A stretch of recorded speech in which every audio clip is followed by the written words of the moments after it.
건장. 하이, 나비가 스키. 무서운 것 그 중에서 바로 너.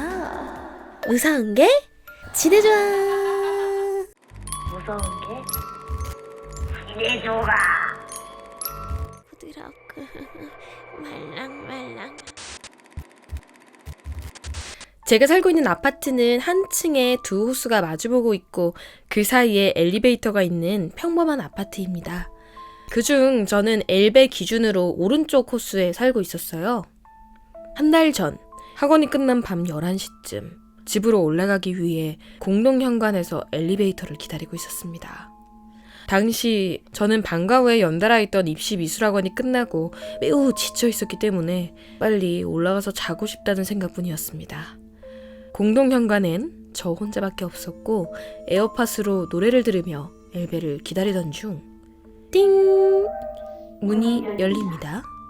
엘베가 도착했고 저는 엘베에 타 귀에 꽂은 에어팟을 빼 케이스에 넣고 있었습니다. 엘베 문이 닫히기 직전 삐삐삐삐 디리릭 누군가 공동현관 비밀번호를 치는 소리가 들렸습니다. 솔직히 빨리 올라가 쉬고 싶은 마음이 굴뚝 같았기에 닫힌 버튼을 누를지 말지 고민했지만 저도 누군가 먼저 엘베를 타고 올라가 버려 빡쳤던 경험이 몇 있어 짧은 고심 끝에 열린 버튼을 눌렀습니다. 엘베엔 엄청 마르고 12월인데도 불구하고 얇은 등산복에 슬리퍼 차림인 처음 보는 느낌의 아저씨 한 분이 타셨습니다. 근데 보통 엘베를 잡고 기다려주면 감사 인사 정도는 하잖아요? 그 아저씨는 저를 한번 흘끗 보시고는 11층 버튼을 꾹 누르셨습니다. 뭐야, 어려 보여서 무시하는 건가? 라는 생각이 들어 기분이 조금 상했지만 그러려니 했고 리스를 넘기며 저희 집인 9층에 다다르길 기다렸습니다. 띵! 9층입니다. 문이 열립니다. 저희 집 복도가 넓은 편이 아니기에 엘베에 타면 그 집 도어락까진 보이거든요. 문이 열리자마자 도어락 밑에 잔뜩 쌓여있는 택배들을 보곤 확 짜증이 올라왔습니다. 아, 엄마는 또 뭘 이렇게 많이 시킨 거야. 무시하고 들어가려 했지만 쌓여있는 택배 박스를 치우지 않으면 문을 열 수 없기에 영락없이 들고 들어가야만 하는 꼴이었습니다. 허리를 숙여 쌓여있는 택배 박스 중 가장 큰 박스를 들어 올리려 했지만 꿈쩍도 안 했습니다. 엄마가 시키는 택배는 대부분 식재료나 세제같이 무거운 것들이었기에 잔뜩 짜증을 내며 일단 도어락을 누르려 허리를 피는 순간 틱! 움직임을 감지해 켜지고 꺼지는 센서등이 꺼졌습니다. 그런데 뭔가가 이상했습니다. 제가 택배를 들어 올리려 허리를 숙이고 낑낑대고 있었으니 어쩌면 센서등이 꺼지는 게 당연했지만 문제는 그게 아니었습니다. 왜 센서등이 꺼졌는데 아직도 밝지? 저는 곧 빛의 출처를 알아차렸습니다. 엘리베이터 문이 아직 닫히지 않았다는 것을요. 닫힌 버튼을 누르지 않았을 때 엘베 문이 닫히는 시간은 길어야 5초 내외. 닫힌 버튼을 눌렀다면 더 빨리 닫혔을 것. 심지어 저는 택배와 사투를 벌이느라 이미 30초는 훌쩍 지난 시간이었을 게 분명했습니다. 위가 아닌 뒤에서 선명하게 비춰오는 하얀 LED 불빛. 그 빛에 제가 아닌 또 다른 사람의 그림자가 흐릿하게 벽에 비춰졌습니다. 그림자를 발견하고 반사적으로 고개를 뒤로 획 돌렸습니다. 그 순간 그 아저씨와 눈이 마주쳤습니다. 분명 마주쳤습니다. 기분 나쁘게 내리깔던 어둠 속 빛을 등지고 선 두 눈이 똑똑히 저를 보고 있었습니다. 얼굴에 핀 얼룩덜룩한 검버섯, 검은 눈동자 주위로 잡혀있던 주름들, 뺨 위에 닿는 차가운 공기와 아파트 특유의 곰팡이 냄새까지 그 순간 그곳에 있던 모든 게 얼어붙는 기분이었습니다. 눈이 마주친 직후 엘리베이터 문은 바로 닫혔습니다. 엘베에선 아무 안내음도 울리지 않았습니다. 엘베는 자동으로 문이 닫힐 때만 안내음이 납니다. 네, 저와 눈이 마주치고 나서 닫힌 버튼을 눌렀다는 뜻이겠죠.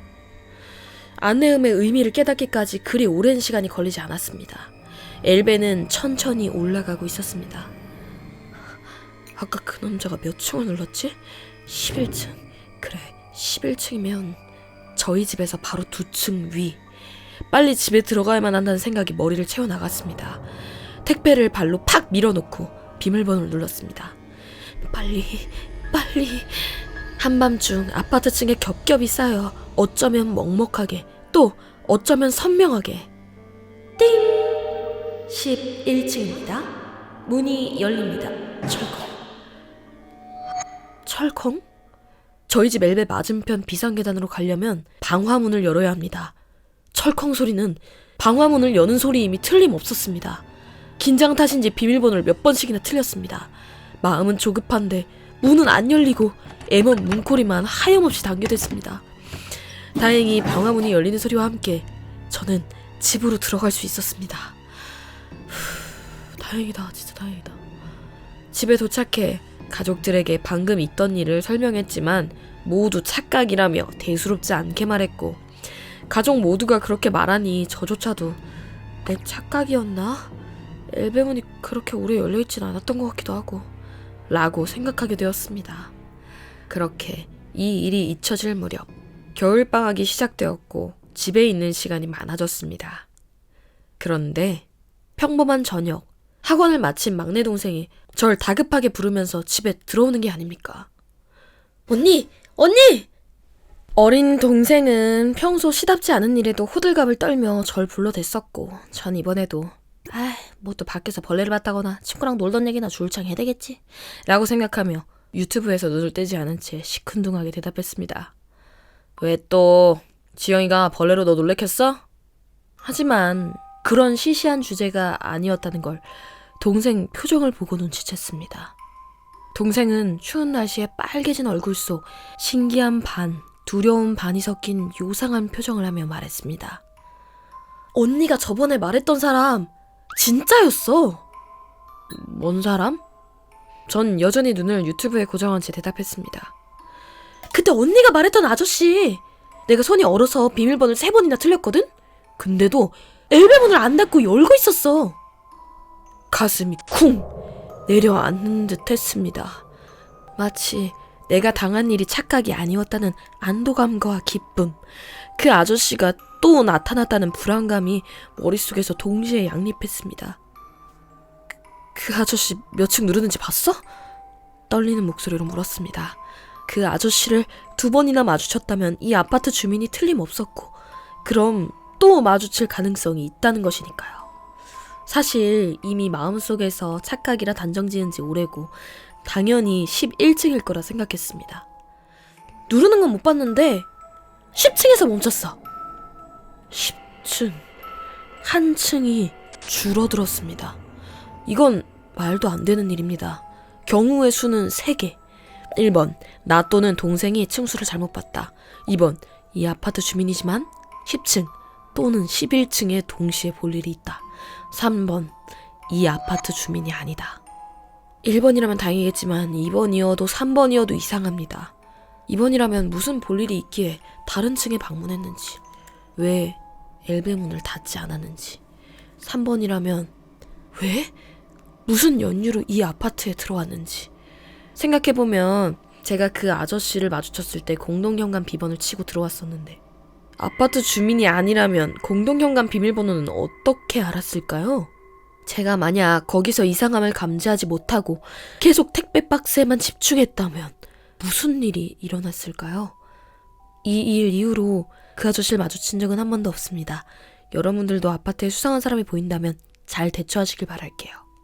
저 2월 달에 이사 가기로 했어요. 부모님께 이 일을 말씀드리고 엄마가 경비실에 전화드렸는데 10층, 11층 모두 그런 아저씨는 안 사신다고 하네요. 경비실은 애들이 겪은 일이다 보니 진지하게 생각하지 않는 것 같고, 전 전세 계약 끝난 김에 겸사겸사 이사 가기로 했습니다. 여러분들은 조심하시길 바랄게요. 그림이 들어가니까 확실히 더 무서워요, 그죠? 안녕하세요. 무지조를 즐겨보고 있는 올해 취업에 성공한 직장인 햄치즈입니다. 이 이야기를 시작하려면 과거 이야기를 해야 하는데요. 제가 고등학교 1학년 때 조상굿을 했었어요. 애초에 저희 집은 기독교 집안이라 굿이라는 걸 하게 될지도 몰랐습니다. 어쩌다가 하게 되었는지도 저는 자세하게 알지 못해요. 다만 알고 있는 사실을 말씀드리자면 그때 당시에 저희 오라버니께서 좀 여기저기 사고를 많이 치고 다니고 아버지 따라서 군대에 말뚝을 박았다가 1년 조금 넘어서 퇴사를 하고 뭐 그런 일들이 좀 많았었어요. 엎친 데 덮친 격으로 제가 학교에서 왕따를 당하면서 학교를 그만두겠다, 전학시켜주면 안 되냐 등등 좀 부모님께 힘듦을 더 얹어주는 꼴이었죠. 이모께서 소개시켜주셨던 경락을 받으러 여러 번 방문을 했었는데요.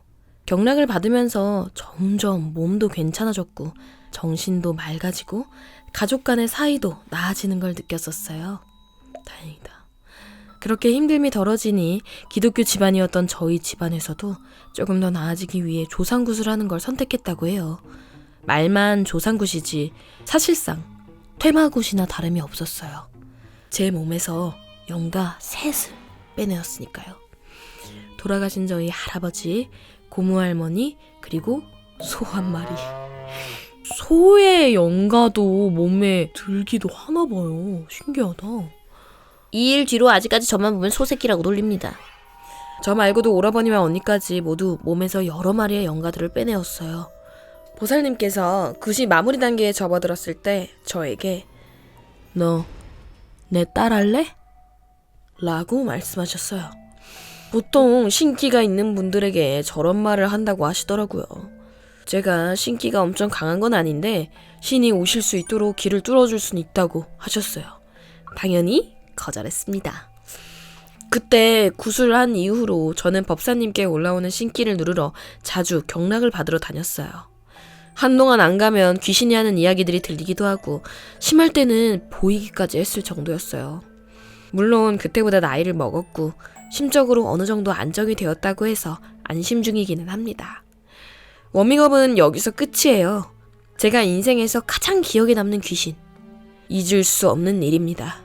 불과 1년도 안 된 이야기입니다. 학교와 불과 도보 10분밖에 걸리지 않아서 이 원룸을 선택하게 되었었어요. 자잘한 일들이 있었지만 그렇게까지 큰 문제들은 아니었어요. 학생들만 사는 이 원룸에서 갑자기 갓난아이 우는 소리가 들린다든지 분명 나는 제일 꼭대기 층에서 사는데 어째선지 천장에서 여러 사람이 뛰어다니는 소리가 들린다든지. 이 글을 쓰게 한 제일 큰 문제는 이 원룸에 살게 된 지 약 4개월 만에 생기게 되는데요. 꿈속에 저는 산 한 중턱에 있었고 목적지도 모른 채 그냥 걷고 있었어요. 약간 마을을 찾고 있었던 것 같아요. 그러다 호랑이 한 마리를 만나게 되었어요. 엄청 큰 호랑이였는데 왠지 무섭다라는 느낌보다 친근하다라는 느낌을 더 많이 받았죠. 그 호랑이는 제 주위를 3바퀴 정도 빙빙 돌더니 이내 제 다리에 얼굴을 부비고는 유유히 사라졌어요. 그렇게 저는 꿈에서 깼고요. 간택당했는데? 뭔 이런 꿈을 꾸는 거지 싶어서 그냥 넘어갔답니다. 그냥 넘어가기 금지. 이 꿈을 꾸고 며칠 후 일이 터지고 말았어요.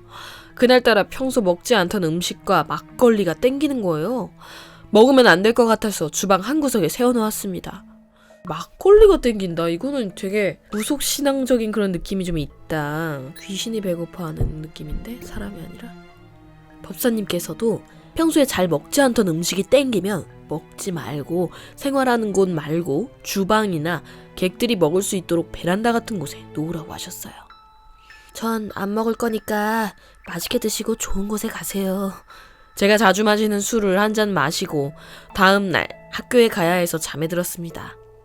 보통 술을 마시고 자면 새벽에 화장실에 가는 일이 있잖아요. 제가 그랬습니다. 중문을 열고 화장실을 갔어요. 시원하게 볼일을 보고 잠깐 변기에 앉아서 멍을 때리고 있는데 갑자기 뭔가 굉장히 맛있게 먹는 듯한 소리가 들리는 거예요.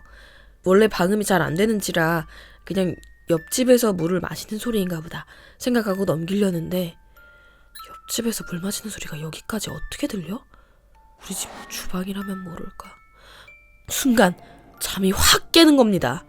그 소리가 안 들릴 때까지 기다려보려고 했지만 아침에 학교를 가야 했기 때문에 아무 소리도 안 들리는 거라고 세뇌를 시키며 문을 조심스럽게 열었어요. 문을 열자마자 보이는 사람의 발, 하얀 소복, 긴 머리, 뒷모습. 영락없는 사람이었지만 한 번에 알아봤어요. 저건 사람이 아니라 귀신이구나. 뼈 위에 가죽만 있다고 해도 과언이 아닐 정도의 얇은 팔뚝에 쭈글쭈글한 주름이 진 손과 팔을 봤어요. 그 영가는 저의 기척을 못 느끼는 것인지 막걸리를 먹느라 바빠 보였어요. 허리를 구부리고 막걸리에 대가리를 받고 먹는 그 모습이 참 딱하면서도 소름이 끼쳤어요. 그 영가에게 등을 보이면 안 될 것 같은 느낌이 있어서 그 귀신을 바라보고 천천히 뒷걸음질을 쳤어요. 소리가 들리지 않게 아주 조금씩 중문을 열고 몸만 간신히 들어갈 수 있을 때 조심스럽게 방 안으로 들어갔어요. 중문을 닫을 때도 소리가 안 나게 아주 조금씩 닫았습니다. 완전히 문을 닫았을 때 그제야 숨을 편하게 쉴 수 있었어요. 꿀꺽대는 소리는 여전히 제 귓가에 들리고 있었고요. 그렇게 잠도 못 자고 중문 앞에 주저앉아서 그 귀신이 사라질 때까지 기다렸어요. 해가 뜰 시간쯤 되니까 언제 그랬냐는 듯 그 귀신은 흔적도 없이 사라져버렸어요. 나중에 법사님께 물어봐서 들은 이야기인데요. 제가 살던 원룸터가 망자들이 지나다니는 길목인 것 같다고 하시더라고요. 딱 제 방 옆이 승천길이고 저 같은 사람을 쉽게 표현하자면 자석 같은 거래요. 귀신을 끌어당기는 자석. 신을 받을 수 있는 몸에 신이 올 수 없게 막아놨다 보니 작은 틈 같은 게 생기는데 그 틈을 알아보는 영가들이 저에게 끌리는 거라고 하더라고요. 그 이후로도 저 원룸에서 살 때 귀신을 자주 봤었어요.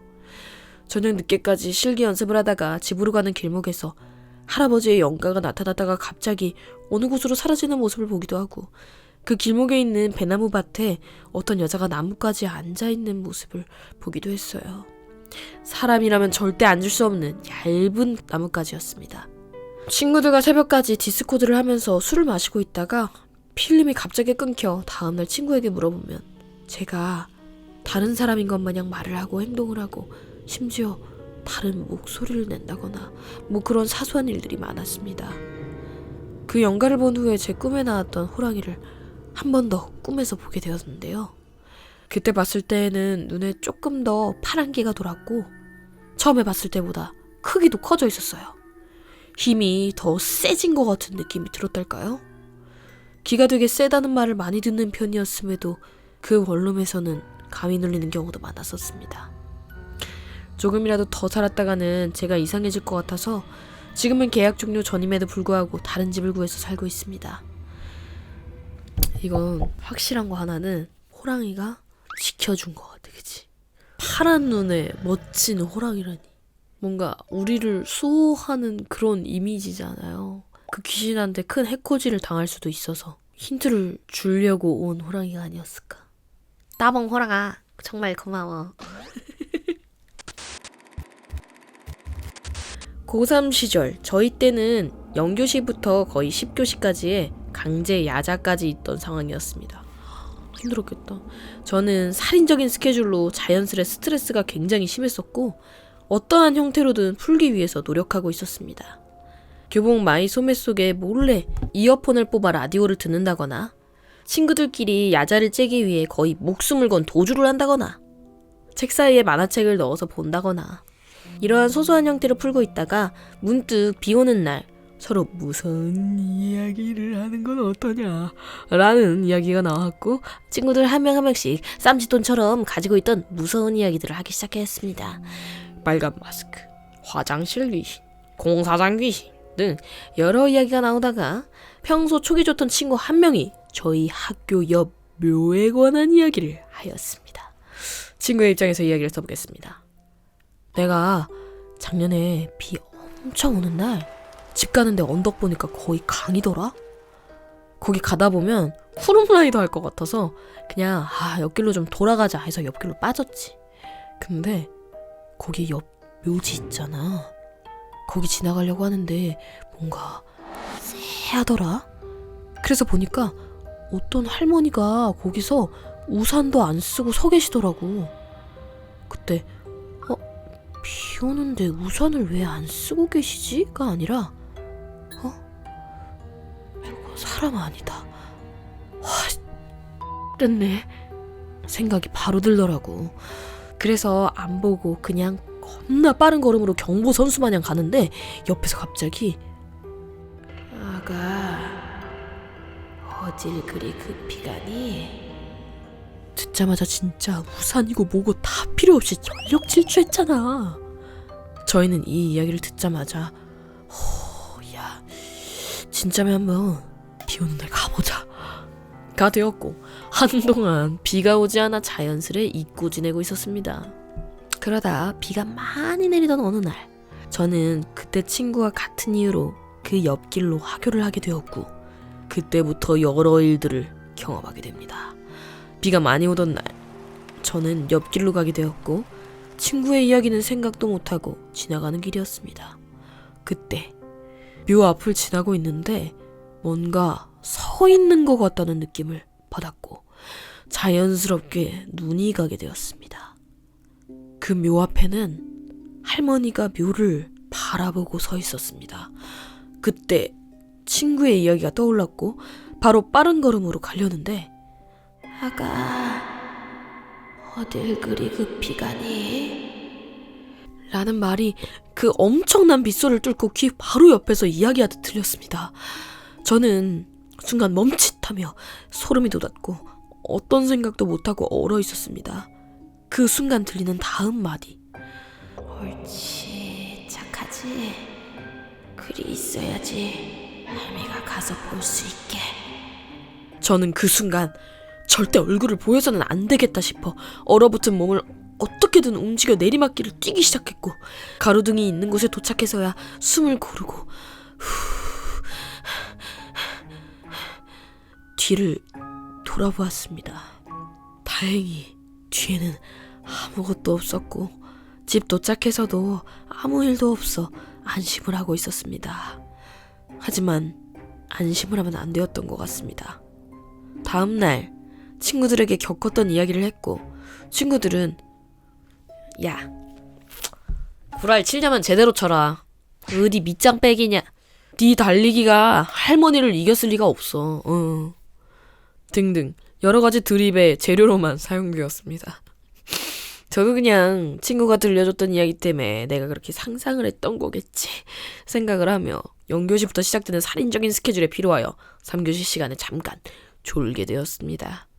평온하게 졸던 그때 제가 잠든 교실 전체와 상황들이 모두 보이듯 느껴졌으며 가위에 눌린 것 같다라는 느낌을 받았고 여기서 잘못 깨서 크게 움찔하며 깨면 선생님의 따뜻하고 뜨거운 매질을 당할 수 있겠다는 생각에 버텨야겠다 생각하고 있었습니다. 그 순간 아가가 어디 있지? 여기인가? 여기인가? 여기인가? 여기인가? 여기인가? 여기구나. 그 높은 복도 창문을 모두 쳐다보며 돌아다니고 있던 할머니가 보였고 한 창문 이동하면서 서 있다가 저희 반 뒷창문 앞창문을 보며 멈춰섰습니다. 저는 이거 뭐지? 하고 있던 찰나 책상 끝에 엎드려 의자 아래를 쳐다보고 졸던 제 눈앞에 할머니의 얼굴이 보였고 저는 순간 놀라 바로 소리 지르며 일어나면서 모든 사람들의 관심을 받은 채 뜨거운 매질을 당하였습니다. 저녁이 되었고 야자가 끝나기만 기다리고 있던 상황에 매점에서 간식으로 급하게 먹었던 라면이 잘못되었던 건지 화장실이 급하게 신호가 와서 애들에게 걸리지 않는 별관 화장실로 친구들 몰래 조용히 가게 되었습니다. 남고에서 화장실을 가게 돼서 애들에게 걸리게 된다면 졸업앨범의 10배 이상의 흑역사를 만들게 됩니다. 사진을 찍고 보는 애들입니다. 그것을 왜 찍어 사진을? 복도는 불이 다 꺼져 있었고 화장실 층만 불이 켜져 있었는데요. 급한 만큼 비어있는 칸을 찾아 들어갔고 쭈그려 앉아 있었는데 뭔가 발소리가 들리진 않는데 인기척은 느껴지는 느낌이 들었습니다. 순간 불안감에 쌓여있던 상황에 여기인가 여기인가 여기인가 여기인가 여기구나. 들어가 있는 칸 위에 조명이 어두워졌고 위를 쳐다보는 순간 그때 봤던 할머니가 화장실 칸막이 문을 잡고 저를 쳐다보고 있었습니다. 하가. 뒷말은 제대로 듣지 못하였습니다. 사투리인지 옛 구어인지 헷갈립니다. 무서움에 제대로 듣지도 못하고 크게 비명을 지른 채 기절을 하게 되었습니다. 정신을 차려보니 아직 화장실 안. 다행히 어떠한 복면도 당하지 않던 상황이었습니다. 서둘러 교실로 복귀를 하였고 가방을 챙겨 당당히 야자를 쬐습니다. 집에 도착하여 예전 어머니가 마이산 절 스님에게 받아온 염주를 착용했고요. 할머니께 말씀드리니 등을 쓰다듬어 주시면서 이제 어떤 일도 있지 않을 거다. 걱정 마라. 할미가 다 막아줄 테니 걱정 마. 라고 하셨고 할머니는 여러 가지 민간신앙 같은 것들을 하셨습니다. 다행히 그 이후 어떠한 일들도 일어나지 않았으며 그 묘앞은 이제 제가 갈 수 있는 길이 아니게 되었습니다. 여러분들 오늘 뭐지죠? 잘 들어주셨나요? 사실은 맞아요. 감기에 걸렸어요. 편집본에는 제가 기침하는 게 다 잘려서 나가지만 여러분들 일교차가 큰 요즘 같은 시기에 목 관리 잘 하시고 따뜻한 물 많이 드시고요. 찬 공기 많이 쐬지 마시고 모쪼록 건강 잘 챙겼으면 좋겠다. MZ들아 알겠니? 국성계지 대주와 사연을 남겨주시고 싶으신 분들은 여기 등업 정말 간단하니까 한 번만 가입해보세요. 한 번만 가입해주라. 응? 제발. 그리고 구독을 눌러주시면 정말 감사하겠습니다. 안 눌러주셔도 상관없지만요. 그래도 눌러주신다면 제가 더 행복하게, 기쁘게, 힘차게 다음 컨텐츠 준비할 수 있을 것 같아요. 그리고 개인적으로 제가 요즘 무지젓 컨텐츠를 굉장히 많이 하고 있어서 여러분들이 왜 이렇게 무지젓만 올리냐고 해주시는데요. 무지젓 말고 조회수가 안 나와. 지코님 이런 것도 해주세요 라는 생각이 드는 게 있으시다면 컨텐츠 추천 댓글로도 부탁드리겠습니다. 네, 그럼 무사하게 지대좋아 햄방. 제로님, 성빈님, 엘리자베띠님, 춘미님 진심으로 감사드려요.